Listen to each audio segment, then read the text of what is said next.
Did you know that there are actually two accounts of the giving of the Ten Commandments in the Bible? The first one, the one you're probably familiar with, is the one that's often played out in the blockbuster movies. It takes place at Mount Sinai in Exodus chapter 20. Moses goes up the mountain to receive the commandments directly from God, while the people stand trembling around the foot of the mountain and watch the sound and light show from a distance. But the second giving of the commandments is the one we read from this morning, and that happens about 40 years later. The people of Israel, a new generation that has replaced those who died while wandering in the wilderness, are about to enter into the promised land. And Moses, as one of his last acts before his death, is addressing the people in what we know as the book of Deuteronomy. And as part of his address, he goes over the Ten Commandments one more time. And of course, these two versions of the Ten Commandments don't really contradict each other. They're certainly getting to the same points across, but there is a strange thing you will notice if you read it very carefully side by side, which I did. There are slight variations in the wording. Nothing that changes the intent or anything, but it is kind of interesting nonetheless. For example, take the commandment we read this morning. In Exodus, speaking from Mount Sinai, God says, "Remember the Sabbath day and keep it holy." And the commandment continues on from there, just like we read this morning from Deuteronomy, but it starts with a command specifically to remember. Remember that. And then it goes on from there, laying out what it means to remember the Sabbath. And then finally, God gives the rationale for this commandment. For in 6 days the Lord made heaven and earth, the sea and all that is in them, but rested on the seventh day. Therefore the Lord blessed the Sabbath day and consecrated it. So in Exodus at Sinai, the reason for the Sabbath law is that you need to imitate God. God rested, therefore, so should you. But the passage we read this morning from Deuteronomy is different. It says this, "Observe the Sabbath day and keep it holy as the Lord God commanded you." Now, do you observe the difference there? This time the command is not to remember, but to observe. And I know that's not enough to change the meaning, but it is kind of enough to make you go, Now it goes on from there to lay out what observing the Sabbath means, that in the same way, as you see in Exodus, you're supposed to work 6 days, but not on the seventh. And then it lists, in exactly the same way, all of the people that aren't supposed to work. You or your son or your daughter or your male or female slave or your ox or your donkey or any of your livestock or the resident alien in your towns. Then, in Deuteronomy, it adds a phrase that is not found in Exodus. It goes on to say, "so that your male and female slave may rest as well as you." So it makes a point of saying twice that, yes, the slaves get the day off. And then in Deuteronomy, Moses gives the reason for the commandment, and the reason is different than the one that was given at Mount Sinai. The reason is this: remember that you were a slave in the land of Egypt, and the Lord your God brought you out from there with a mighty hand and an outstretched arm. So instead of doing this in order to be like God, the people are told that they need to do this because of their past history of enslavement. And the command to remember has now moved from remembering the Sabbath to remembering this bad past treatment when their taskmasters never gave them a day off. Now, if you go and read biblical scholars, they will probably give you some literary and historical explanations for why there are these variations between the two passages. Sure, those studies are interesting, but that's not actually what fascinates me today. I am more interested in how these changes function in the overall narrative about the story of the journey of the people of Israel. So the variations between these two commandments, I believe, have actually been placed there intentionally because there's an important message for us in them. Think of it this way. At Sinai in the book of Exodus, we are given the commandments and given them in the direct voice of God. The original version offers this pure idealistic view of how things should be.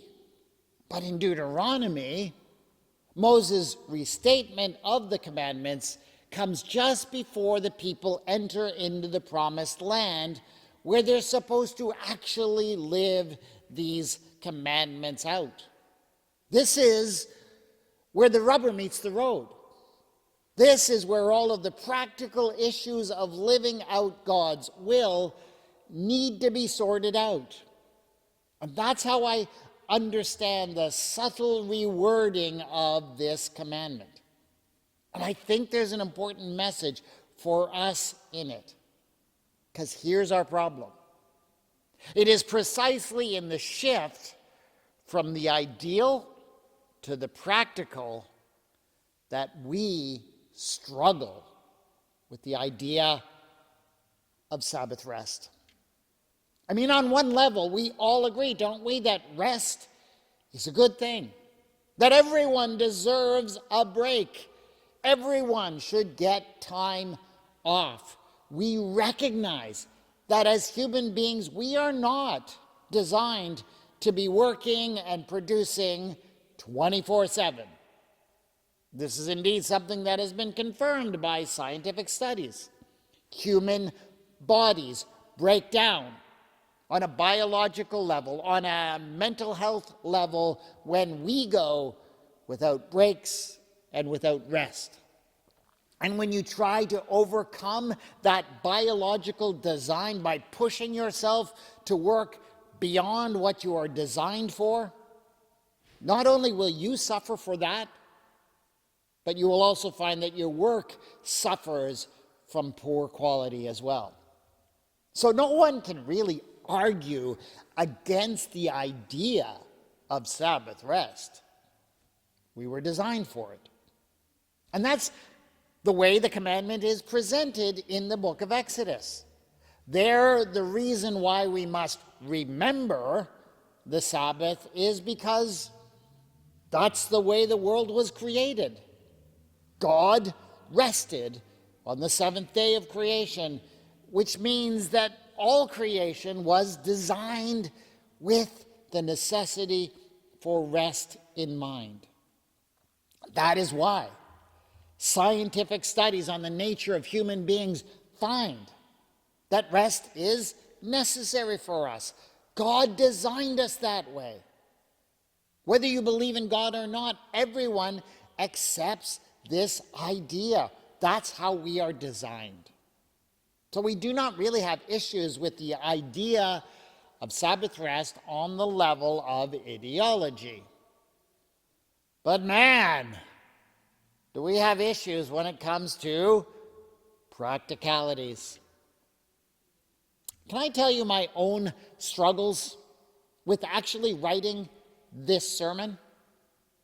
When I saw that all of the readings this Sunday were connected to the idea of Sabbath, well, I knew that's what I needed to preach about. That God was calling us to consider the need for Sabbath rest. But you know what happened then? for 2 days. I couldn't start writing this sermon. I couldn't do it. I knew kind of what I needed to say, but I couldn't figure out how to say it. And let me tell you, that's not usually a problem I have. Getting going on a sermon, not a problem. You know, with the demand of producing a sermon every week, generally means I can't afford to not be writing a sermon for any great length of time. So what was my problem? I believe in Sabbath rest. I believe that we all need to take a break. But when it comes down to practicing rest in the real world, I'm going to confess I'm a bit of a failure. I generally work 7 days a week. There was a time when I actually would have been in the church office 6 of those days in the week. At least I've finally gotten away from that habit, but even if I'm not in the office, I'm still working.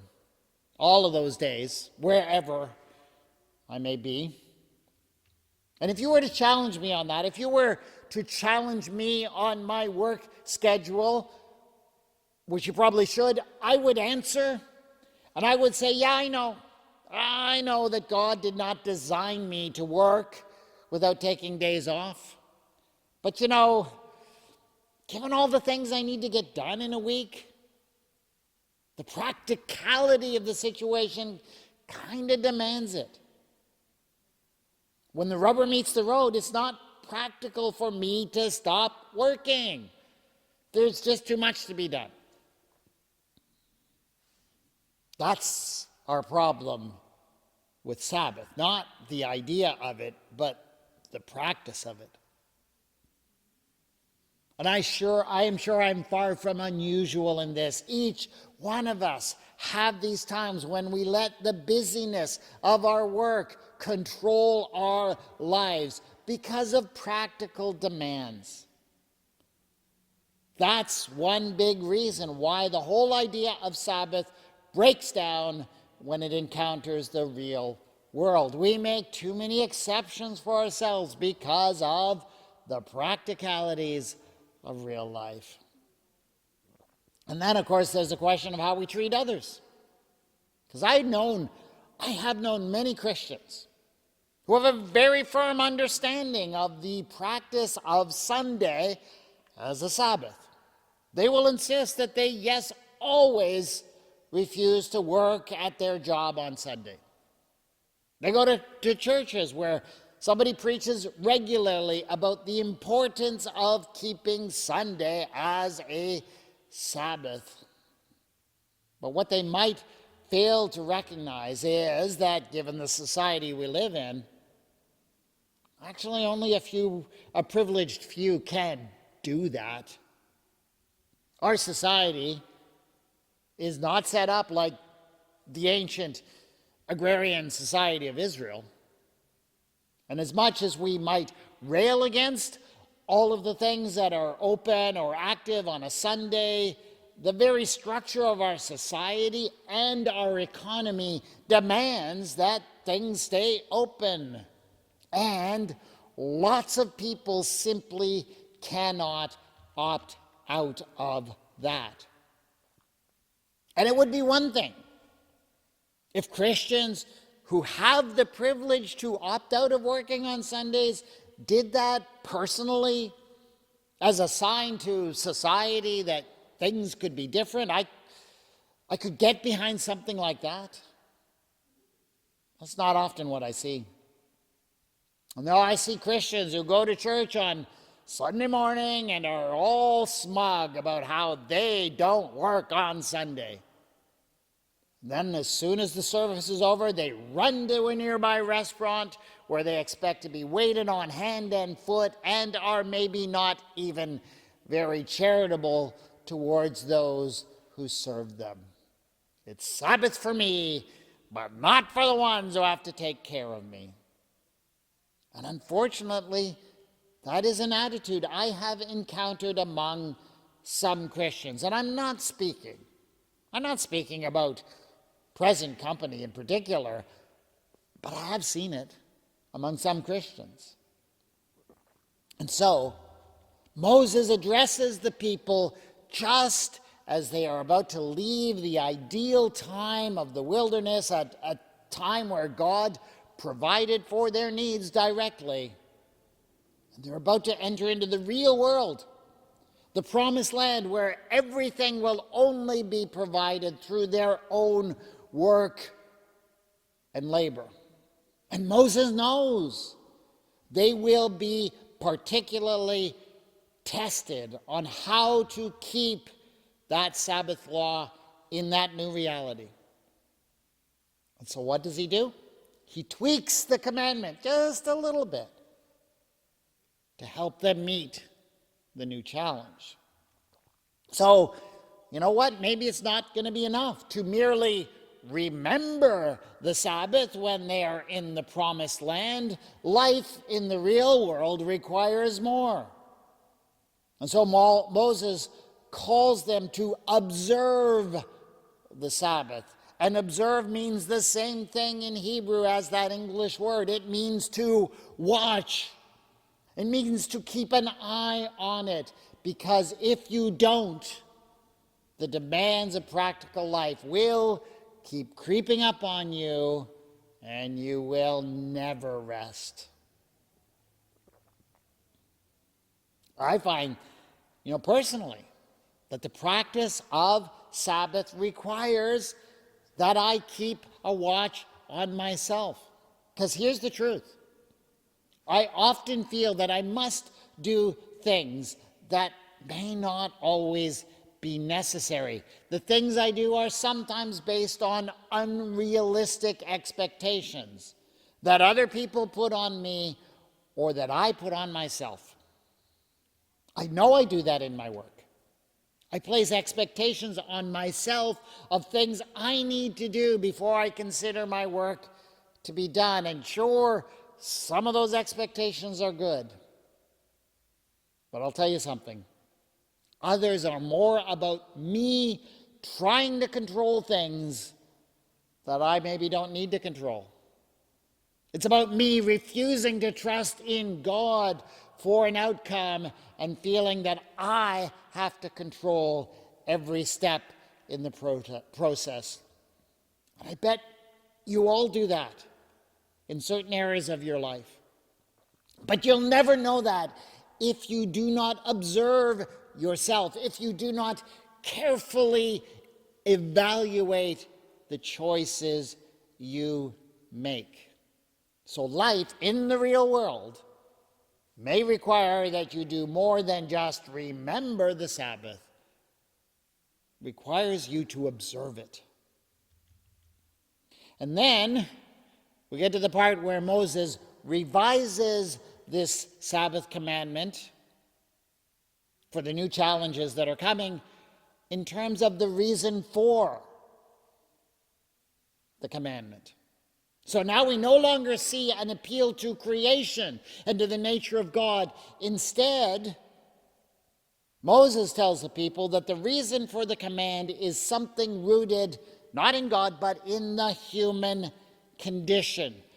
Remember that you were a slave in the land of Egypt, and the Lord your God brought you out from there with a mighty hand and an outstretched arm.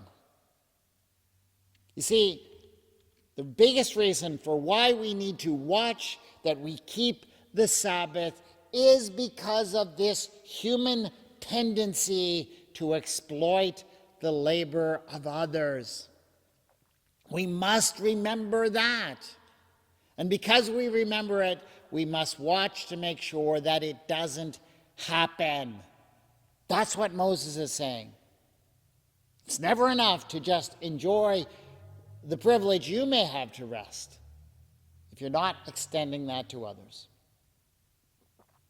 We live in a world that increasingly devalues the labor that people do. That's why, over the last several decades, wages for labor have not kept pace with the earnings of the investment class. That's why people have to work more and more just to make ends meet. These are the trends that Moses is telling us to watch out for. That's why he insists, he repeats that insistence, that yes, your slave needs to rest too, because if he didn't say that, he knows that people wouldn't let their slaves rest. These trends increasingly mean that Sabbath rest of any sort is something that can only be enjoyed by a privileged few. But Moses is speaking to us as we seek to live out faithful lives in the real world. This commandment is not given to judge you, and certainly not to give you a reason to judge others, but it is a command to help you to build rest into your life. It's given to teach you to trust God enough to take a break from trying to control everything. And it's given to encourage you to stand up on behalf of those who are exploited for their labor. I know we can't really take the whole notion of Sabbath as it applied directly to the ancient agrarian society of Israel. It doesn't quite apply in the same way today, but I do believe that with Moses' help and wisdom, we can learn how to observe a Sabbath in the world today. Gracious God, teach us the true meaning of Sabbath and of rest. Amen.